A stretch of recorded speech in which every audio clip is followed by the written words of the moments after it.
In this video, we're going to be engaging some of the comments made by Duncan Trussell as he's asked by Joe Rogan, do you think Jesus existed? And sometimes people think they're just so smart, they either cannot see the truth right in front of them, or they refuse to see the very evident truth right in front of them. Let's just give this clip a listen. Do you think there really was a Jesus?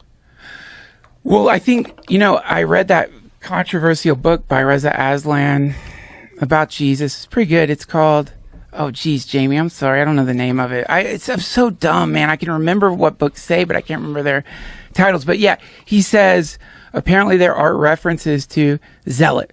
And it's controversial. I know some people don't like it, but I enjoyed it. But it says, apparently there are references to a Jesus, but never described as Messiah, but as a magician who was going around healing people and stuff. Oh. So there is some reference to the being, but I get so bored with the attempt to find the historic Jesus, because I think it really misses the point altogether. I think you get so caught up in trying to find the grail or whatever, that you lose track of, regardless of the truth of this being walking the earth.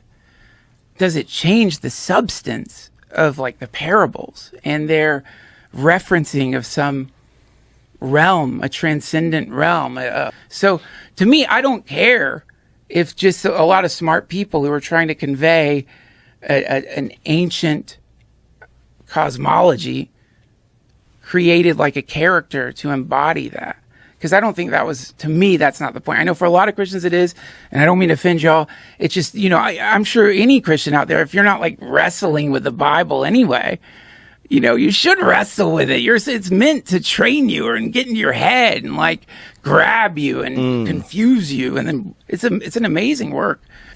I really want to respond to that clip with three main points about, we don't really know if this Jesus existed. Some people thought he was a magician. In fact, someone recently came up to me and thought Jesus was a magician. So this view is certainly out there. It's not just some weirdo writing a book. But we can know who Jesus is because we have been given the four Gospels.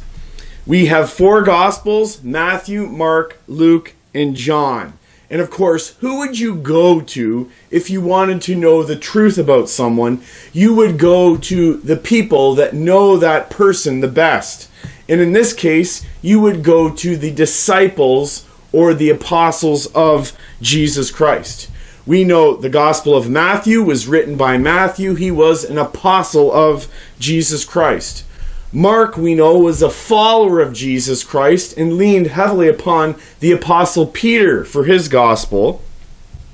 Luke was not an eyewitness of Jesus Christ, but he declares that he's carefully researched with those who know Jesus, what Jesus was all about and what he did.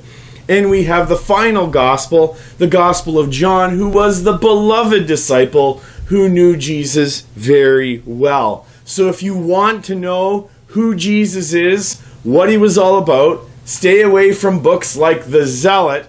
Get into the original sources: Matthew, Mark, Luke, and John. But we also have the other part of the New Testament, Paul the Apostle, who proclaims that he did meet the Lord. As well, we have other letters written by Peter the Apostle and John the Apostle. But also we have the whole Old Testament that points us forward to the person and work of Jesus Christ. And so we can know Jesus in the Word of God. It's just very simple. We just have to read it. Now, I know after making such a statement, I am going to get lambasted by people, well, the Bible's not reliable. So I pulled up this graph for everyone to show the historical reliability of the Bible. The Bible is ranked as the most historical ancient document of its time. More reliable than Homer, Aristotle, and all the rest. We have thousands of manuscripts, and we have the closest time elapsed between the original authors and our early manuscripts. it is evident that the Bible is a reliable document. But we also have people who spoke about Jesus who were not in the Bible and historical figures. For instance, Josephus. Hear what he says about Jesus. Now there was about this time Jesus, a wise man, if it be lawful to call him a man, for he was a doer of wonderful works, a teacher of such men as receive the truth with pleasure. He drew over to him both many of the Jews, many of the Gentiles. He was the Christ. And when Pilate, at the suggestion of the principal men among us, had condemned him to the cross, those that loved him at first did not forsake him. For he appeared to them alive again the third day, as the divine prophets had foretold these and 10,000 other wonderful things concerning him.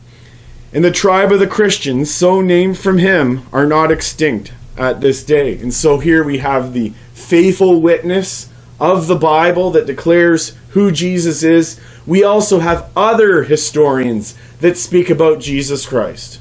We can know who Jesus is, and you can just go online for yourself and read God's good word for yourself. And you will see that Jesus is God. Jesus is the Messiah. He's the one who would take upon the sin of the world so that people's sins could be forgiven. He is the one who would die and be raised from the dead to seal the deal for the hope of heaven of God's people.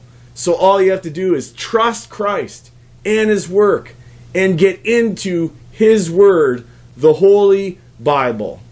Thanks for watching, and God bless.